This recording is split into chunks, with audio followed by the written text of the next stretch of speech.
کوئی ایک ایسا شخص ملا ہی نہیں جس کے بارے میں لوگ کہیں کہ بڑا مخلص ہے یار، اتنی بڑی میرے محبوب کی امت، ہر حکومت غلط، ہر شخص غلط، ہر بندہ برا، ہر جماعت بری، اللہ کی رضا کے لیے کچھ لوگوں کے لیے فروغ محبت کا بھی فریضہ سر انجام دے۔ کیسے لوگوں کو یہ بات سمجھائی جائے؟ حضرت ابو ادریس خولانی رضی اللہ تعالیٰ عنہ تابعی ہیں۔ حافظ منذری نے الترغیب و ترہیب میں لکھا ہے، فرماتے ہیں کہ حضرت ابو ادریس خولانی کہ میں دمشق کی جامع مسجد میں گیا تو میں نے ایک چمکدار چہرے والا، سیاہ داڑھی والا، چمکتے دانتوں والا خوبصورت نوجوان نبی پاک کی حدیثیں بیان کرتا دیکھا۔ اس کے چاروں جانب حضور کے غلام بیٹھے تھے۔ میں نے ایک شخص سے کہا یار بڑا حسین چہرہ ہے، بڑا ہی خوبصورت انداز ہے، کون ہے بندہ؟ انہوں نے کہا آپ نہیں جانتے، یہ صحابی رسول حضرت معاذ ابن جبل ہے رضی اللہ تعالی عنہ۔ حضرت معاذ ابن جبل کا انتقال بھی کوئی 40 سال کی عمر سے پہلے ہو گیا تھا، لیکن ان پر حضور کا اعتماد اتنا تھا کہ حضور نے اپنی حیات ظاہرہ میں گورنر بنایا انہیں صوبے۔ چمکدار دانت، حدیثیں بیان کر رہے ہیں۔ حضرت ابو ادریس خولانی رضی اللہ تعالیٰ عنہ کہتے ہیں رش بڑا تھا، میرے دل میں خواہش ہوئی کہ آج تو لوگ زیادہ ہیں، کل آؤں گا ملاقات کروں گا۔ کہتے ہیں اگلے دن میں اپنی طرف سے سب سے پہلے گیا، پر حضرت معاذ ابن جبل تو مجھ سے پہلے مسجد میں موجود تھے اور وہ نفل پڑھ رہے تھے، اللہ اللہ کر رہے تھے۔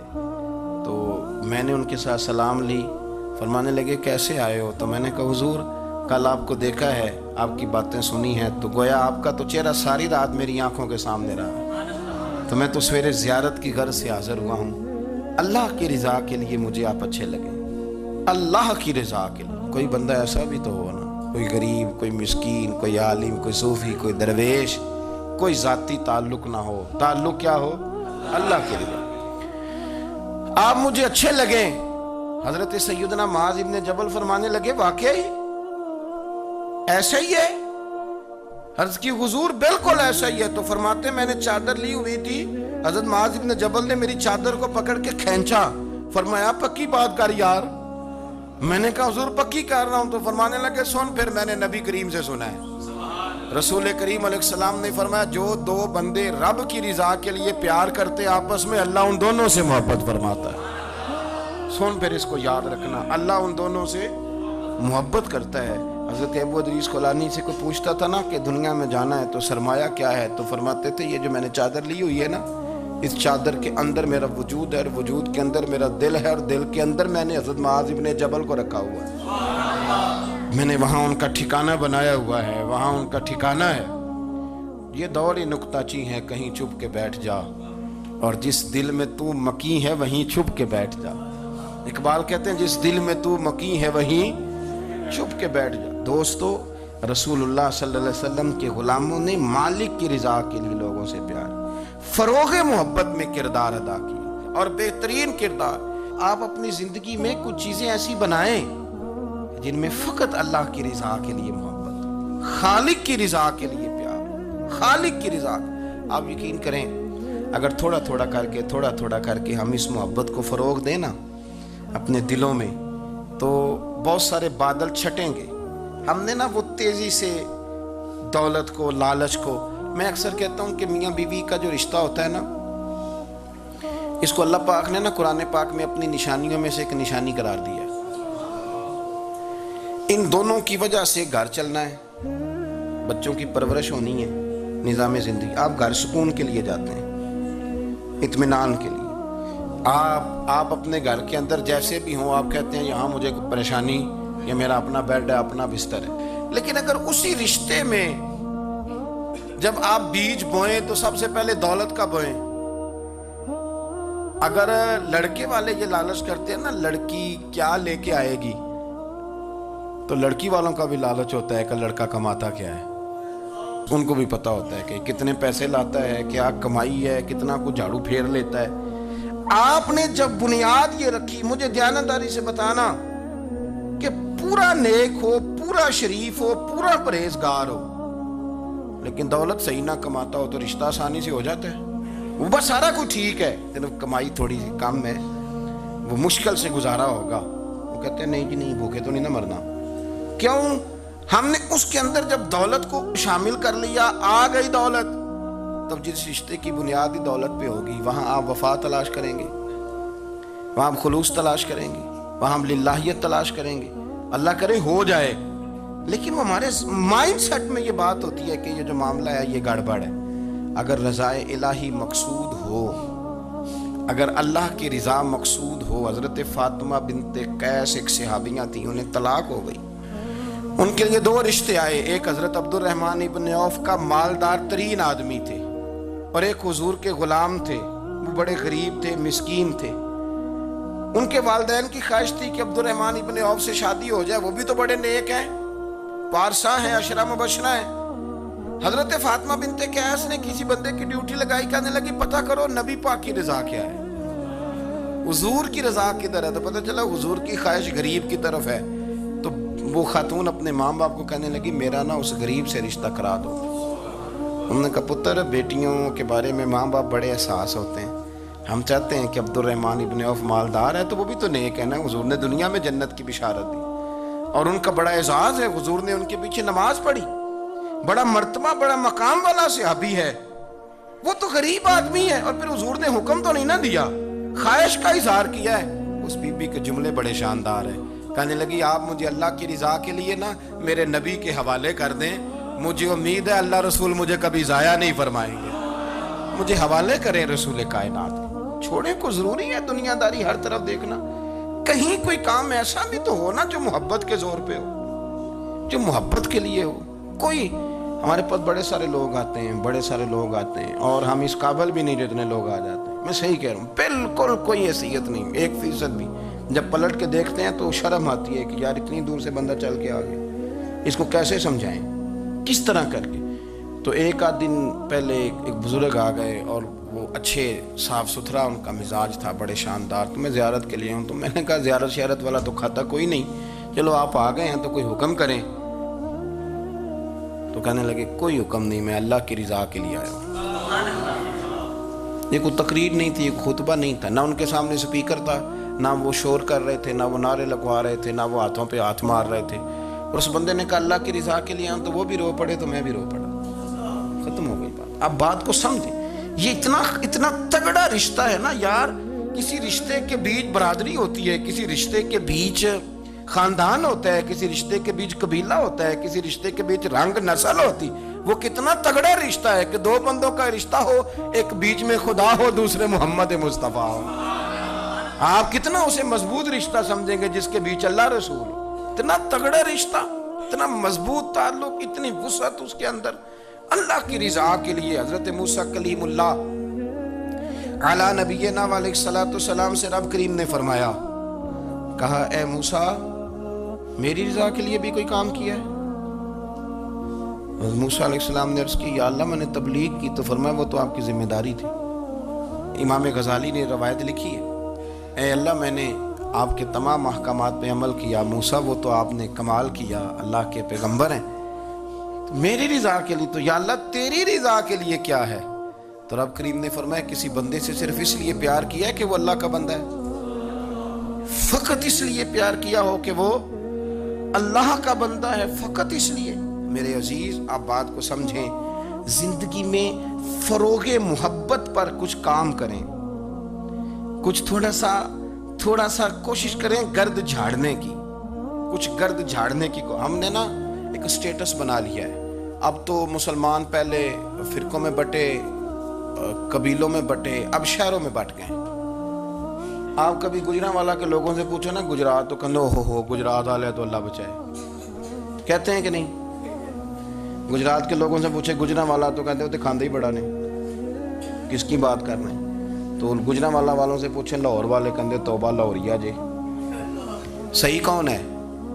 کوئی بھی نہیں۔ کیوں؟ اس لیے کہ ہم نے ہر شہر کے لیے کہاوت بنا لی ہے، میں صحیح کہہ رہا ہوں، ہر قبیلے کے لیے کوئی نہ کوئی، یہ ہم نے ظلم کیا اپنی جان، یہ ہم نے زیادتی کی، کہانیاں بن گئی، کہاوتیں بن گئی، شہروں کے لیے، علاقوں کے لیے، قبیلوں کے لیے۔ مقصود کیا تھا؟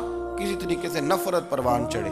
کھانا ہے نا، کھانا تو آپ جو کھانا کھاتے ہیں وہ اپنے ذائقے کے مطابق کھاتے ہیں، سندھ کے لوگ جو کھانا کھاتے ہیں وہ اپنے، آپ کا کوئی حق نہیں آپ ان کے کھانے پر تنقید کریں، وہ ہے اور ان کا بھی کوئی حق نہیں وہ آپ کے کھانے پر تنقید کریں، اس لیے کہ آپ کا ذائقہ، لیکن طنز کرتے ہیں۔ جو بات سمجھانا چاہتا ہوں وہ یہ ہے کہ ہم طنز کرتے ہیں، تنقید کرتے ہیں، تضحیک آمیز لہجہ ہمارا ہوتا ہے، اس لہجے کے اندر کمزوری ہوتی ہے، اس کے اندر اس طرح کی بناوٹ ہوتی ہے کہ محسوس ہوتا ہے کہ ہم سامنے والے کو بڑا نفرت کی نظر سے دیکھتے ہیں۔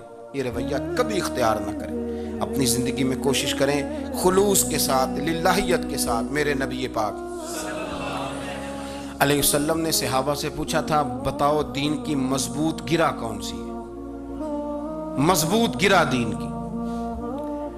تو ایک صحابی نے کہا یا رسول اللہ نماز، پانچوں وقت مسلمان جمع ہوتے ہیں، ایک دوسرے کا حال احوال پوچھتے ہیں، تو اس گرہ میں مسلمان بندے رہتے ہیں۔ حضور نے فرمایا تم نے بات ٹھیک کی پر میری مراد کو نہیں پہنچے۔ ایک صحابی نے عرض کی یا رسول اللہ صلی اللہ علیہ وسلم زکوٰۃ، امیر غریب کو زکوٰۃ دیتا ہے تو دونوں کا رشتہ مضبوط ہو جاتا ہے، تو یہ بہت بڑی گرہ ہے۔ تو حضور نے فرمایا بات تمہاری ٹھیک ہے پر تم میری مراد کو نہیں پہنچے۔ تو تیسرے نے عرض کی حضور حج، مختلف رنگوں کے، قبیلوں کے، نسلوں کے، علاقوں کے لوگ آتے ہیں، ایک ہی لباس پہنتے ہیں، ایک ہی بولی بولتے ہیں، لبیک اللہم لبیک، تو یہ بہت بڑی مضبوط گرہ ہے۔ نبی پاک صلی اللہ علیہ وسلم نے فرمایا بات تمہاری ٹھیک ہے پر تم میری مراد کو نہیں پہنچے۔ تو صحابہ نے عرض کی حضور پھر آپ ہی بتا دیں کہ اسلام کی مضبوط گرہ کون سی ہے جس میں مسلمان جڑ جائیں گے؟ نبی پاک نے فرمایا مضبوط گرہ محبت ہے، اللہ کی رضا کے لیے پیار کرو، لوگوں سے پیار کرو۔ کوئی بندہ پھر تمہیں تلخ بھی ملے گا نا، تو تم چونکہ اس کے لیے نہیں کر رہے، اللہ کے لیے کر رہے ہو، تو پھر تمہارے لیے سہنا بھی آسان ہو جائے گا، دیکھنا اور پرکھنا بھی آسان ہو جائے گا۔ رضائے الہی کی خاطر لوگوں کا پیار، بخاری مسلم میں ہے، نبی پاک علیہ السلام نے فرمایا ایک شخص اپنی بستی سے چلا لمبے سفر پہ دوسری بستی جانے کے لیے، تو رستے میں فرشتہ ملا انسانی شکل میں۔ اس نے پوچھا کہاں جا رہے ہو؟ اس نے کہا اپنے بھائی سے ملنے جا رہا ہوں۔ فرشتہ پوچھنے لگا اس کا کوئی احسان ہے تمہارے اوپر، کوئی لین دین ہے؟ اس نے کہا نہیں۔ تو کہا پھر کیوں اتنا لمبا سفر کر رہے ہو؟ تو کہنے لگا یار میں اللہ کی رضا کے لیے اس سے پیار کرتا ہوں، اللہ کی رضا کے لیے تو اس لیے جا رہا ہوں۔ تو سنیں یہ بخاری مسلم کے لفظ ہیں، حضور فرماتے ہیں وہ فرشتہ کہنے لگا سن پھر میں انسان نہیں میں فرشتہ ہوں، اور مجھے رب کریم نے بھیجا ہے یہ کہنے کے لیے کہ اگر تم دونوں اللہ کی رضا کے لیے ایک دوسرے سے پیار کرتے ہو تو اللہ تم دونوں سے پیار فرماتا ہے۔ اب یہ محبت فروغ کیسے پائے گی؟ اس کے لیے ایک تو یہ کہ اپنے دل کو تھوڑا سا سمجھائیں۔ آپ ارادہ کر لیتے ہیں نا، جب ذہن بنا لیتے ہیں کہ میں نے کوئی خدمت کرنی ہے، ذہن بن گیا، تو پھر اس کے لیے 2-3 لاکھ روپے 4 لاکھ روپے لگانے کی ضرورت نہیں ہوتی۔ پھر بندہ سٹاپ پہ کھڑے ہوئے کسی بابا جی کو پوچھتا ہے کہاں جانا ہے، تو کہتے ہیں میں نے ذرا یہاں قریب ہی جانا ہے، رکشہ تلاش کر رہا ہوں۔ تو آپ کا ذہن بن گیا نا خدمت کرنے کا، تو موٹر سائیکل پہ بٹھایا تو گھر چھوڑا ہے، واپس آئے تو دل بڑا ٹھنڈا تھا۔ لیکن آپ یہ بھی کہہ سکتے تھے کہ بابا جی بچے کیا کرتے ہیں کہ سعودی عرب میں، تو یہ 200 روپیہ رکشے کو دیں گھر چھوڑ آتا ہے، بچے اتنا کماتے کس لیے؟ دونوں باتوں میں فرق ہے۔ میری بات کی سمجھ آ رہی؟ آپ اللہ کی رضا جب اپنا لیتے ہیں تو پھر کوئی کہانی جنم نہیں لیتی، لیکن جب یہ رنگ نہیں ہوتا پھر کہانیاں ہیں، پھر داستانیں ہیں، پھر بڑی بڑی باتیں، پھر بڑے بڑے لمبے لوگوں کے پاس پلاننگ ہے۔ اس طرح نہ کریں، پیار تقسیم۔ اور ایک تو یہ کہ خود اپنے دل میں اچھی سوچیں رکھیں، دوسرا یہ کہ لوگوں کو بھی کہیں۔ جب آپ کے سامنے لوگ بات کر رہے ہوتے ہیں نا، میرے سامنے ایک صاحب نے کہا کہ وہ ہمارے جو محلے کی مسجد ہے نا اس کا خزانچی مولوی صاحب کے ساتھ مل کے 40 لاکھ روپیہ کھا گیا۔ میں نے اسے کہا یار بڑی پکی فگر یاد ہے تجھے، پورے 40 لاکھ ہی کھا گیا اور طے ہے؟ تو میں نے کہا کوئی اس کی دلیل؟ کہنے لگا جی وہ بڑے پیسے کھائے ہیں، سب کو پتہ ہے۔ میں نے کہا سب کو پتہ ہونا کام نہیں، اس پر باقاعدہ شرعی گواہ ہونے چاہیے، کہہ دیتے ہیں نا ہم۔ میں نے اسے کہا کہ چلو چھوڑو ساری باتیں، تم نے کتنے دیے تھے؟ کہنے لگا میں نے تو کوئی نہیں دیا۔ تو میں نے کہا اگر تو نے کو دیا تو چل میرے ساتھ، میں تیرے تو واپس کراؤں، اور اگر تم نے نہیں دیا تو پھر اللہ سے ڈر، اس لیے کہ بہتان بڑا سخت جرم ہے، صبح قیامت اس کا بڑا سخت حساب دینا پڑے۔ اللہ سے ڈر۔ یہی حال ہماری اخباریں کرتی ہیں، جس کے اوپر مرضی جو مرضی ڈال دیا، کون سا کسی نے پوچھنا ہے؟ صحیح کہہ رہا ہوں میں؟ جو مرضی۔ اور اب سوشل میڈیا جب سے آیا ہے پھر تو کسی خبر کی کسی تصدیق کی کوئی ضرورت اور نہ پوچھنے والا پوچھتا ہے کہ یہ خبر کہاں سے آئی۔ بہت سارے لوگوں کے مرنے کی خبریں چھپ جاتی ہیں اور وہ وضاحت کر رہے ہوتے ہیں نہیں جی میں بالکل موجود ہوں، میں بالکل زندہ ہوں، کوئی ایسا مسئلہ نہیں ہے۔ تو اچھا اس طرح جب کوئی بندہ کر رہا ہو تو پھر آپ کیا کریں؟ پھر اس کو سمجھائیں۔ میں نے بھی اس دوست سے گزارش کی، میں نے کہا آپ غلط ٹریک پہ چڑھے ہوئے ہیں، یہ طریقہ درست نہیں ہے۔ اگر آپ کے پاس پروف ثبوت ہے تو پھر بھی مجھے بتانے کی ضرورت نہیں تھی۔ آپ وہ پروف ثبوت لے جاتے اور خزانچی اور امام صاحب سے ملتے، کہتے جی 40 لاکھ روپیہ کدھر ہے آپ کے پاس؟ پیسے تھے وہ مسجد کے ہیں، اس کو آپ لائیں، فلاں جگہ استعمال کیے ہیں کہ نہیں؟ ان کے پاس جاتے، دائیں بائیں کہانیاں چھیڑنا تو آپ اپنے لیے گناہ اکٹھا کر لیں۔ نبی پاک صلی اللہ علیہ وسلم کی حدیث سن لیں اور اس کو ہمیشہ یاد رکھنا ہے آپ۔ حضور نے فرمایا اگر تو نے کسی شخص کی ایسی جگہ توہین کی جہاں اس کی عزت بنی ہوئی تھی، تو نے کسی کو ایسی جگہ رسوا کر دیا جہاں اس کی عزت، کسی نے آپ کے سامنے آ کے کسی آدمی کی تعریف کی تو نہیں تمہیں نہیں پتا، میں بتاتا ہوں۔ حضور فرمانے لگے اگر تم نے کسی شخص کی ایسی جگہ توہین کی جہاں اس کی عزت بنی ہوئی تھی تو رب بھی تمہیں اس جگہ رسوا کرے گا جہاں تمہاری عزت بنی ہوئی ہو۔